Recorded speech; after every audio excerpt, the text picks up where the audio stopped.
Hello everyone. I'd like to provide an update on the video that I posted some months ago on the global cycles, and I want to update it with the cycle, the grand solar cycle, as defined by Valentina Zharkova. She's identified if I just jump up here, some magnetic, variations in the magnetic field in the sun that form a cyclical pattern that she's correlated to the sunspot cycle and temperatures on Earth, in fact. So and this is the pattern that she's concluded exists. So you can see it's definitely a cyclical pattern, a sinusoidal cyclical pattern, and she's confirmed the pattern replicates the broadly the temperature changes that we've experienced on Earth, and most notably, for me at least, the periodicity of the periods defined within this cycle identify the Maunder Minimum as in its period, and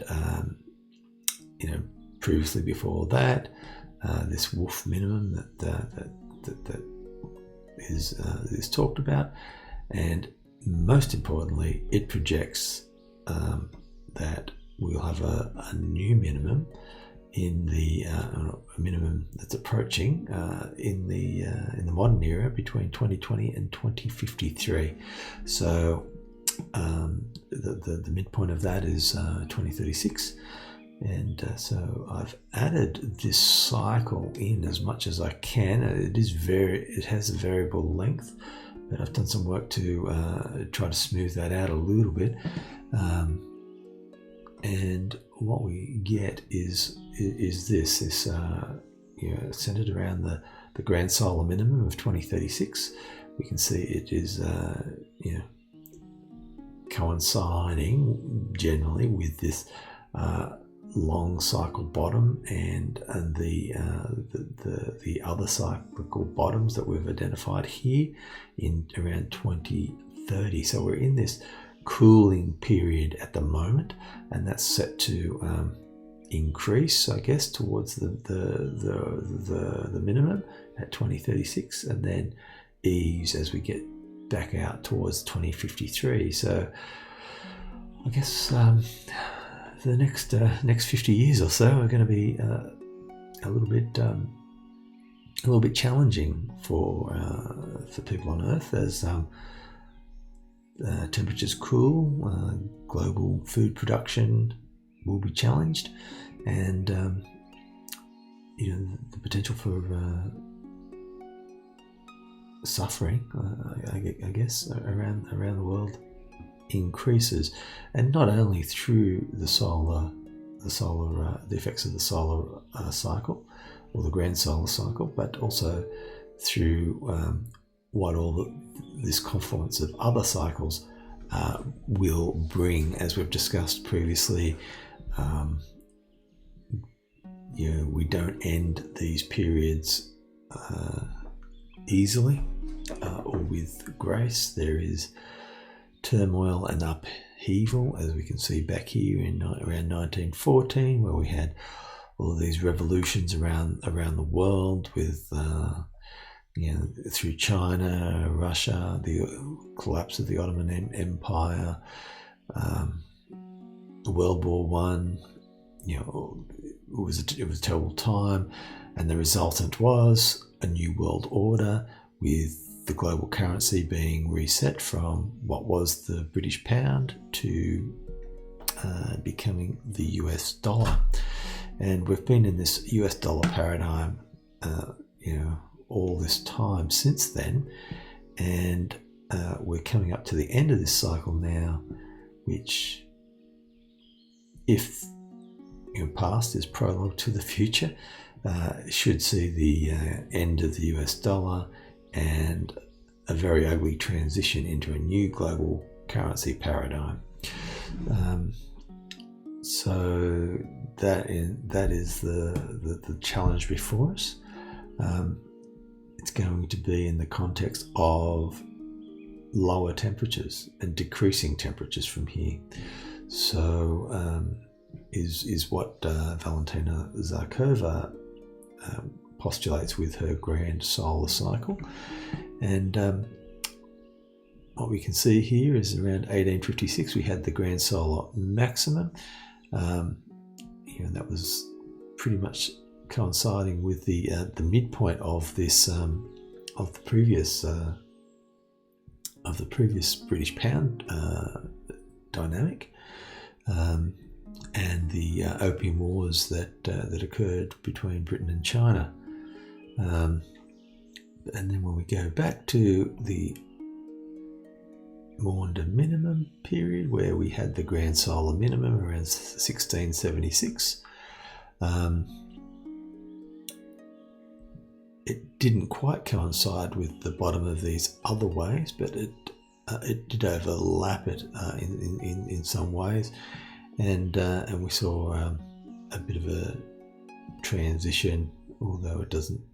I'm not too sure. It's just so far back in history now. It's hard to be concise around what occurred through that period. But it wasn't long after where the transition from the Dutch guilder made its way to the French reserve currency, and I guess that's the cycle that seems to exist with these solar cycles. We get global changes in paradigm, or this, I guess, this long cycle, this red cycle. We get these global changes in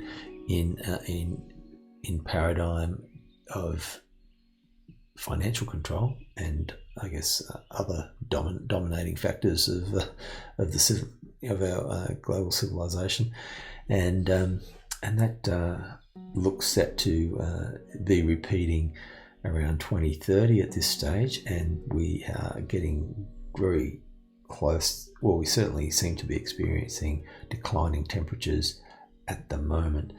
I know it's not something that you'll read about in the mainstream media, that the temperatures are declining. However, if you look up, just reminds me of that movie Don't Look Up. We choose to be blinded and doubt our own experience, but my experience is telling me that things are definitely getting cooler. I'm sitting in Melbourne at the moment in November, and we should be comfortable in November, but instead it feels like it's winter. So it's unseasonably cold at the moment, and I can see that correlates with what would be expected as we are approaching this grand solar minimum in 2036. So, not to belabor the point, but declining temperatures can be expected, along with the intensity of upheaval militarily and societally, I guess, as we move forward into the terminal phases of the US dollar as the global reserve currency. And indeed, you can see already the that playing out with since my last video. We've seen the Ukrainian situation escalate with all the weapons that have been pumped in to stimulate the Ukrainian response against Russia, and there's been successive incidents recently with escalating that conflict, with bridges blowing up and attacks on Russian naval vessels and the like, and of course retaliation. It's just an ongoing series of escalations at the moment there, and it's very unfortunate to see, but not unexpected. So we can expect to see that sort of thing continue and worsen as we, as the powers that be, so to speak, fight to retain their hegemony over the global reserve currency. It's not going well, but that's also to be expected. We expect upheaval. It's a symptom of this conclusion of the cycles, that's where we're at. All of that with reducing temperatures. Thank you for listening, and stay safe out there.